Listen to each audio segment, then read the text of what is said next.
So both of you have done very well in life. Let's just look at business, for example. Relationships, of course, you have done very well. And both of you have mentors right now. When do you stop having a mentor? When you're dead? I guess. Okay. So do we ever know it all? I know these, I mean, obviously I'm asking an open-ended question here, but it's one that I didn't know when I got started. I thought, okay, I'm going to have a mentor until I'm done. It's never, I mean, learning is a lifetime journey. And if you're going to be in leadership, if you're going to be building a business, everything rises and falls on leadership. So with the moment you stop learning is the moment you're done as a leader. I tell you, there's no such thing as I just leveled off as a leader. It's an escalator. You're either going up or you're going down. So to me, I choose up, and that means that every day in finding mentors in all areas of life, faith, family, finance, fitness, friends, learning from the best in each area and moving on. You know, you're talking about progress, Art, and we can talk about hungry students, but if you were to go ask 100 people, all of them would tell you they're hungry. All of them would love to sit down. Oh, you're a multi-millionaire. I'd love to sit down with you for an hour and learn what you know, or at least most of them. And so how do we know that that person's truly hungry and not just talking? And that's where I love in networking. It's very simple. When you first get started, I don't expect a brand new person to go out there and sponsor 100 people and we'll get back together. But certainly, you know, something as simple as, well, go show 15 plans or go share your opportunity 15 times. And if you do that in the next 30 days, let's get together in the next 30 days. If you do that in the next year, let's get together next year sometime. Because until you get in your car, in other words, if we sit down in your car and we steer the steering wheel to the right location, and now, well, press the gas. Well, if you want to press the gas and go 5 miles an hour, you can stay in that position a lot longer than if you're going 100 miles an hour. And so that allows it to be a true win-win, to where it's like, I want to get back together with every single person I'm mentoring, even a brand new person, but it's really more based upon them. So if 6 months go by and they haven't showed 15 plans in 6 months, instead of us getting together and them saying, hey, how come you won't get back together with me? It's actually me asking them. I said, Art, man, I thought we had a great time 6 months ago when we got together. Did I do something to offend you 6 months ago? Because I was really hoping we'd get back together and kind of do a checkup from the neck up and see where we're at. I love this part, and I'm so jealous of whoever is listening in right now, because I had to wait all the time until yesterday to get this piece of information. And I mean, me and Art were looking at each other, so it was like the look was just freezing up the eyes. We looked for a long time and said, wow, that way we can help a lot more people. Because what's happening here is that he gives some specific task, and whoever accomplished the task gets to move on and being on that level of mentorship or coaching that is going on. And that was just a great answer for me on how I could mentor people, like what I could do to be more effective and being able to serve more people in my organization and also in a private life.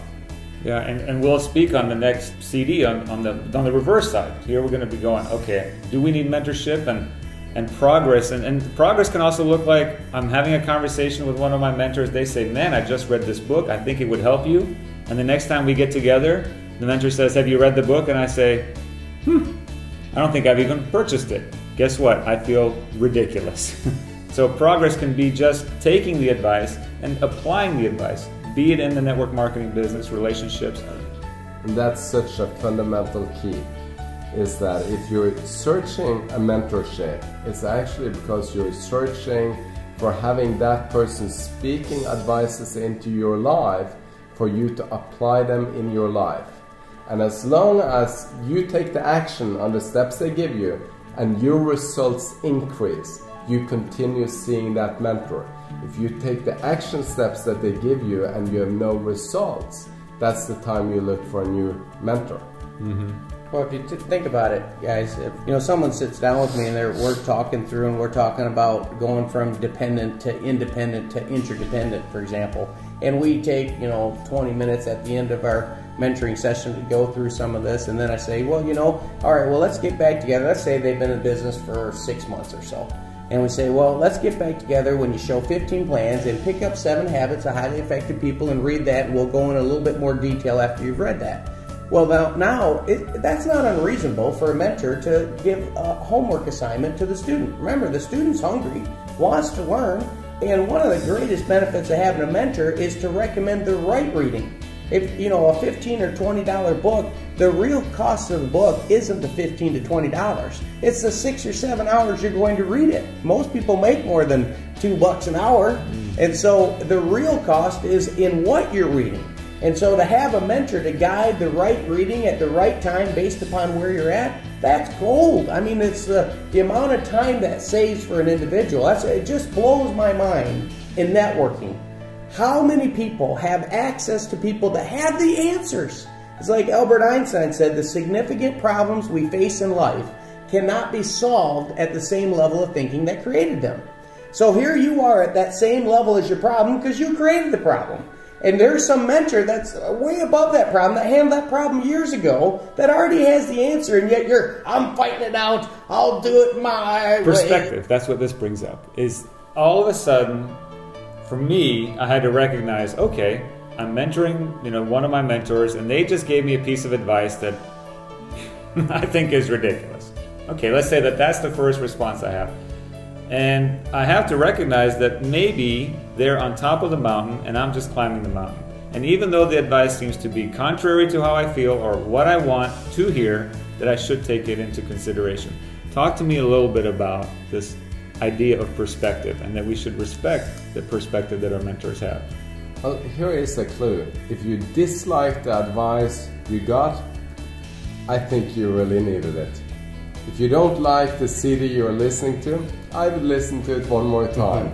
If you don't like the ideas in that book that is coming from your company or from your support team on how to do the business, you need to read it a couple of more times. Because we as humans always start with a negative reaction.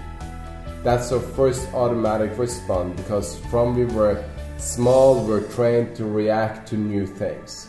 So anything new is what will progress you and get you to the next level in your life.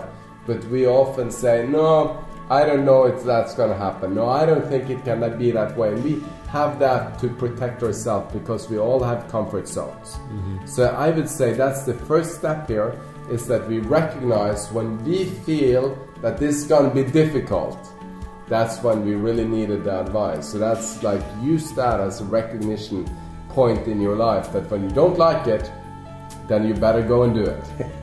There's a top leader on our team, Larry, and he said something one time I really loved. He said, if you're sick and tired of the results you're getting in life, perhaps it's time you stop taking your own advice. Oh yeah, fantastic. And I remember that. I remember when he said it, I stepped back and I'm like, boy, that is profound. Because it's amazing how many times, perspective-wise, that people, they're dealing with an issue and they're only seeing their side of the issue. It's like that story of the blind men that were all reaching out and trying to feel what was around them, and they were feeling this animal, and one of them was feeling the leg, and it felt, oh, that's not an animal, that's a tree stump. Well, that's a big tree stump. And somebody else is feeling the tail, and they're like, that's not an animal, that's a little snake there. And then another one's feeling a tusk, and they're like, that's a spear. And then they start arguing. All of them are arguing about that. Man, I'm feeling it. I know exactly what's going on here. And they're arguing, I'm telling you it's a spear. I'm telling you it's a snake. It's a tree stump. All of them are right, and all of them are wrong, because all of them only have a little bit of the picture. And so many times when you're building a business, you only have the perspective or the picture from where you're at. What your mentor brings to the table is he's been at each of those positions so he can see the full elephant, even though you're only feeling just a portion of the elephant, the tree stump or the leg in this case. And so it's so important that just because you disagree with your mentor doesn't mean you're wrong from where your perspective is. It just means you don't have the full perspective.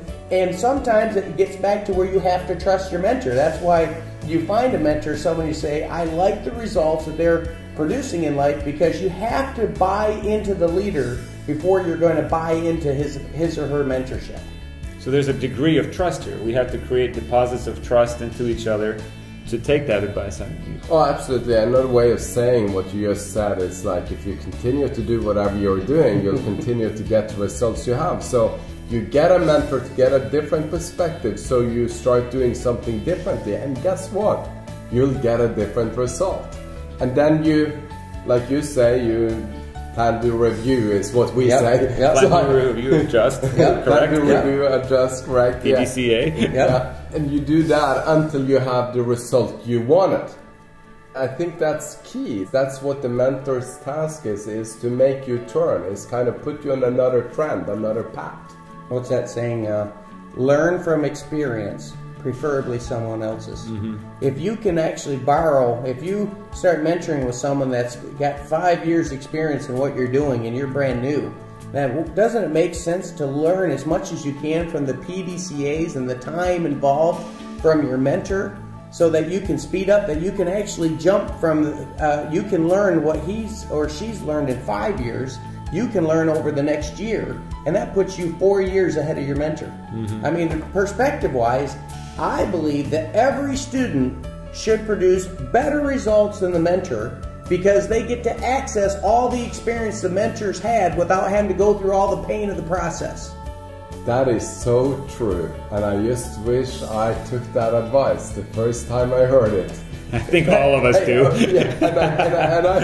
I would just jump in there like, do you have some specifics, like some thoughts on that? Like, my question is, how do I manage to do that? How do I manage to take that advice?